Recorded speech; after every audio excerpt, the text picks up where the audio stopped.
HR is awfully good at focusing on activities as opposed to how are we measuring results. And any good business person will be much more focused on the outputs rather than the inputs. And I think if all HR professionals had the discipline of really force ranking their activities with the business and prioritizing, they actually would be able to let go of their bottom quartile of work more regularly and then redeploying that into the things that really matter for the business. Welcome to the Learn Podcast, where we interview top leaders in tech and learn about how they're building the world's most innovative companies. I'm Ted Blosser, CEO and co-founder of WorkRamp, the world's first learning cloud platform. Our mission is to help professionals reach their full potential through learning, and the Learn Podcast is where we can learn from the best leaders at the top of their game. Please subscribe, leave us a rating, and we hope you enjoy the episode. Hey everyone, welcome back to the Learn Podcast. So excited to have you on here today. We have a special guest, Darcy Mackay, SVP of HR and Client Services at Rippling. We're also a Rippling customer, so thanks for building a great product, Darcy. But welcome to the show. Thanks. Great to be here, Ted. Well, Darcy, let's get it kicked off first with an elevator pitch about yourself. Tell us a little about your background. A lot of people think of me as an HR professional, but actually I've spent most of my career being just a business leader, overseeing large teams, thousands of people in different roles around the world. And I guess I kind of have become a little bit of a homegrown expert on HR as a result of that. But I did do a formal stint as a chief people officer for a Fortune 120 company for a few years, and that was quite the learning journey for me. So that's a bit of my background, and I joined Rippling recently where, as you said, I oversee all things related to HR and workplace in addition to client services, which is basically looking after the employees of Rippling customers who we employ through either our PEO entity in the United States or EOR globally. What's really unique about you and for the audience about Darcy is she's one of the rare people who's had experience running huge business units, being the president at CBRE, and then moving into a CPO role, chief people officer role, and then moving back to the business, and then now coming to a HR vendor. So super unique background. So what we wanted to do today is actually talk about perspectives before heading into the people function and then afterwards her learnings. And then also now being on the other side of the fence as a, let's call it a software provider, what she's learning about the market. And so what we'll do is actually start off with before taking the CPO job at CBRE, and maybe you give us a little background on CBRE. I know, but I'm not sure if the whole audience knows CBRE, a little background on the company itself, what you were running, and then how you felt about just the people function before you headed into the actual people function. CBRE is the world's largest globally integrated commercial real estate firm, commercial property firm, and it has many different aspects of the business, including the investor side of the business and then the occupier side of the business. For most of my career, I was on the occupier side of the business, which meant I was in the business of serving end users of space. They could be tech companies, they could be pharmaceutical companies, banks, et cetera, on their large portfolio strategies and how they actually run and implement a workplace experience. So we were not a product company. We were a services-based company, and services are provided by people.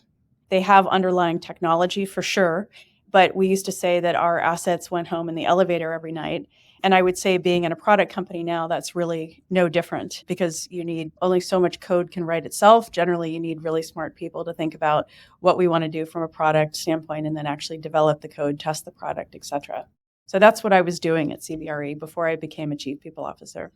When you were running the business unit itself, what was your viewpoint on the people function itself? Like, did you have a unique viewpoint from your seat as president and running specific unit of the people function itself?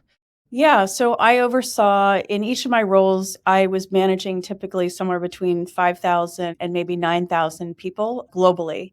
It's a bit like when you buy a home and you become a real estate expert or you think you're a real estate expert. Well, when you manage people, you kind of by some nature are in the HR business, even though you may not be formally trained in HR or have HR in your title, but you're managing other managers. And so a large part of my job was trying to figure out how to recruit and then retain and develop the best talent in the industry, because that was a competitive advantage for me as a business leader and how I was going to do better than the competition. And so when I saw things that weren't working right, like we had trouble onboarding employees, the onboarding experience itself was incredibly disjointed, or we didn't necessarily have a place to codify where someone's career potential could go and how a learning and development program would help support that, or a stretch assignment would help support that. That didn't necessarily then tie into someone's compensation history and trajectory. Lord knows none of that actually tied into anything related to finance, their approvals to spend. As employees migrated through the company into different jobs or different entities, there would be these points in time where things would break. The data would get missed, taxes would get recalculated or missed, benefits would get dropped, and the whole experience was less than great for the employee themselves, but also the manager, who really was just wanting to focus on doing well for their clients and keeping their people focused on the task at hand rather than working to kind of rekey data or troubleshoot a problem.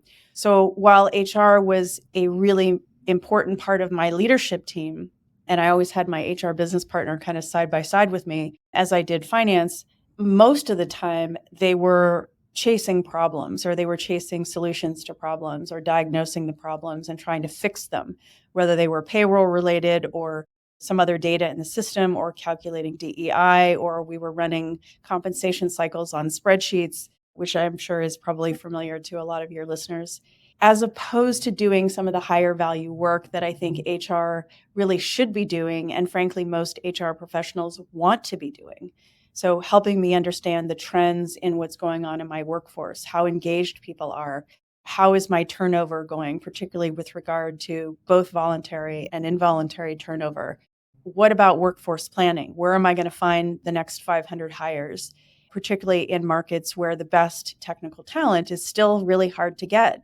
My HR business partners, time and time again, had trouble finding the bandwidth in their day to focus with me on those bigger business problems that were going to help me create a competitive advantage 3 years or 5 years down the road. So that was my experience. And I didn't really understand why that was the case until I got in the inside of HR and discovered what was really happening. That's what I was going to ask you next. So you get plucked out, you see all these problems, you're probably itching to solve them, but it's not your day job. You get plucked out of that role, you get placed into the global CPO role. What were, let's say, the 1 to 2 kind of major things that you're super proud of accomplishing during that tenure that you went and embarked on? I would say that the first realization I had was the why I was experiencing the symptoms, right? I then became kind of the doctor to understand what was really going on with the patient. And part of it had to do with the fact that the HR teams, and this is just extremely common in the industry, are actually quite siloed. So on the one hand, you have, in many organizations, you have your HR business partners or HR BPs. On the other hand, you've got these centers of excellence or specialists, whether they're in learning development or whether they're in compensation or analytics. And as organizations grow and HR professionals have an opportunity to take on another FTE or a few FTE, you're typically drawing from people who have very siloed backgrounds in many ways. It's a discipline that has become quite specialist. And the specialization is fantastic. But if it's not strung together with the employee experience in the middle of it, it leads to behavior that may fit the immediate task at hand, but may miss the bigger picture. And when I talk about the employee experience, I'm not talking about like fluffy food services. What I'm talking about is human-centered design. If you put the employee, and we're all employees in the company, right? Whether you're an individual contributor, or whether you're a manager or the CEO, we're all employees of a company. What is that experience? And so one of the first things that I did, besides just reset the leadership team and bring in some new talent, was to look at how we reconstruct a journey for the employee that was really consistent with the brand we wanted to put forth in the market and the type of talent we wanted to attract.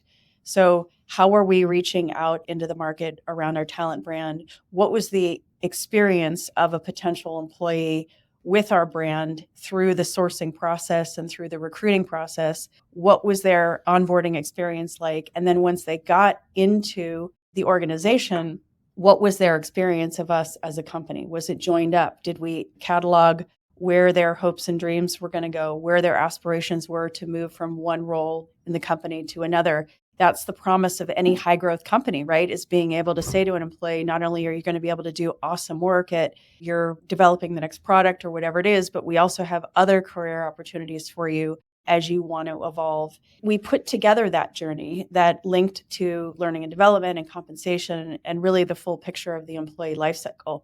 And then we integrated the HR team around that so that our processes and then ultimately the technology were connected around that for the employee. You're talking about how much you invest in the employee experience. I had in my pre-call notes, I underlined it, the chiller story, the chiller experience, and where you really did the research into the employee experience. Tell us the story about, I called it the chiller story. I don't know if you call it that, but give us that story.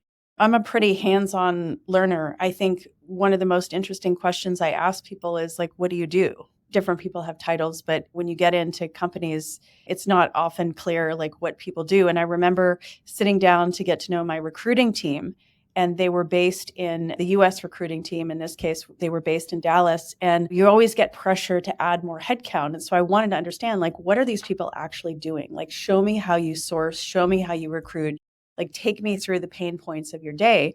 And one of the things that I figured out was that this particular recruiter that I was talking to, she was responsible for sourcing and recruiting technical building talent. So meaning folks that have experience, for example, repairing HVAC systems, heating, ventilation, and air conditioning systems to keep buildings going. And she didn't know what a chiller was, or she kind of knew what a chiller was in terms of a cooling system, but she had never really experienced it. And she was having trouble really filtering like who were the best athletes. We happen to have a lot of clients in the Dallas Fort Worth area, including some hospital systems. So I arranged a bit of a field trip where we took our sourcing and recruiting experts out into a hospital system where not only the client, but our technical teams hosted these folks to show them what a chiller actually looks like and why it's important to, for example, operating a NICU, keeping infants alive when they're born prematurely, or taking care of different ventilation systems in a hospital when someone's in surgery. And it just gave so much meaning to her and her role. And she then understood actually what she was doing. And I think the message here is not that everybody needs to understand an HVAC system, but rather that when you are in HR, you actually need to learn the business that you are there to serve. You have your own discipline, your own expertise in HR, and that's terrific.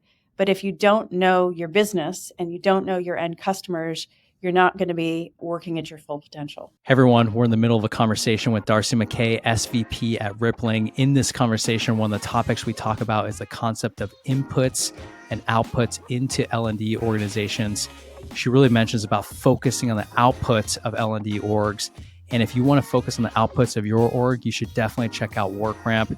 WorkRamp is the all-in-one learning cloud that focuses on driving the right outputs for your business and for your L&D orgs and your customer ed orgs, plus your sales enablement teams. So if you want to learn more, visit us at workramp.com. Now back to the show.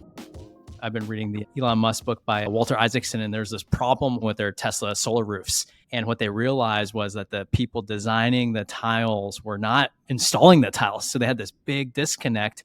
So he forced the engineers to go actually put in a few roofs to understand how bad their designs were. But once they were communicating and understanding each other, they dramatically improved the whole flow of work. It just reminds me of your example of, hey, if they know the business, they can recruit much better, inspire people. That's a spot on insight. I think sometimes people are afraid to ask the questions.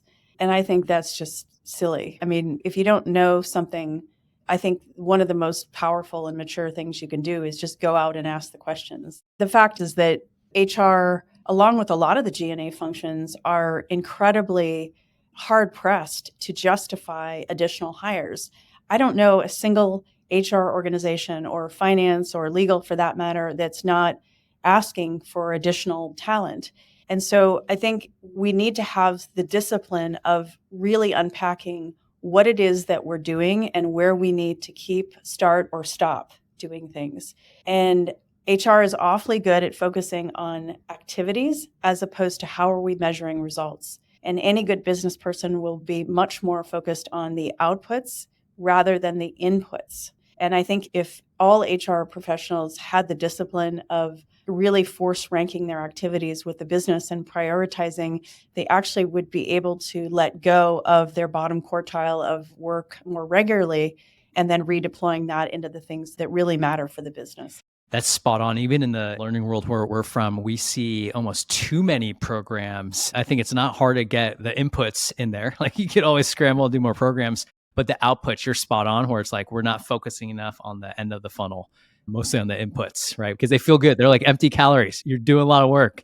Exactly. And learning and development is kind of the classic petri dish for that, or name your analogy, where people love to run programs. They love to load LMS systems with all of these things, but to what end and how are we actually measuring the efficacy of those programs to the business? I want to move to the new phase of your career here in a second around Rippling. You're only 2 months in, but before I get there, I want to ask one last question to kind of cap off the CBRE discussion. So you left the CPO role back into the business. Was there something that you appreciated way more now coming back into the business from that role of the HR function that you didn't really appreciate before? On the one hand, I had a whole lot more empathy, particularly because the technology systems that we were working with were so broken, and the roadmap to fix them was a multi-year roadmap. So on the one hand, I had a lot more empathy, but on the other hand, I had a lot more impatience. I knew who to go to down into the bowels of the organization in order to get some things done and to put my finger on the pressure points. We'll talk about the technology in a second, but I want to ask you about empathy. Did it give you, actually more from a leadership perspective, I'm assuming you had to be even more empathetic to a global workforce. You saw a lot more problems than probably you saw in your previous role. Did you become a more empathetic leader as well too? Did it change your leadership style? How did you take empathy into more of the leadership side of the house too? And we'll talk about technology with Rippling. I think that folks tend to be a bit more empathic than other cohorts in the business. And I'm generalizing a little bit. Yeah, I needed to certainly demonstrate more empathy while still holding people to very high standards and results when I was managing an HR team versus when I was managing people in the business who are very used to being held accountable to a scorecard and a P&L and client sat scores or however teams are measured. It takes a little more of a gentle approach, but still at the end of the day, I'm a business leader and I want results. Actually, with our clients, that's what we're seeing right now is like we really strike the right balance of, yes, we need empathetic leadership, but the right performance and results. And you got the perfect mix of that from your experiences at CBRE. But let's switch over to Rippling now. So you've been at Rippling for 2 months. Tell us more about why you came to Rippling. There are many kind of personal reasons, being based in San Francisco, I had been with a very large publicly traded company for a long time. And so the idea of coming to a late stage but pre-public company was very interesting to me. I spent a lot of time with the leadership here, including Parker and Kinnis and folks. And the company was just super exciting to me. But I think at my most fundamental level, I had lived the pain that Rippling was trying to solve. And in their case, focusing on the SMB market, moving up into mid-market and then enterprise. I had obviously been at a different scale, but had really suffered from broken systems and not just disengaged employees and frustrated managers that had to run multiple compensation cycles on literally 10 or 20 spreadsheets, disjointed onboarding experiences, offboarding where the tech didn't disconnect with the employee.